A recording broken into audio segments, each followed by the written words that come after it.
Most people think ignoring someone is power, so they go silent. They stop texting, they stop calling, they disappear. But inside, nothing actually changes.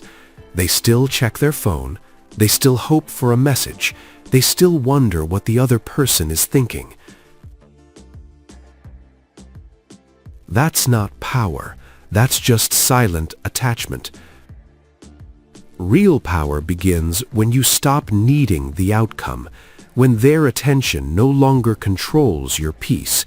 Because the moment you stop chasing, you stop negotiating your worth. And when that happens, people don't feel your absence. They feel your value.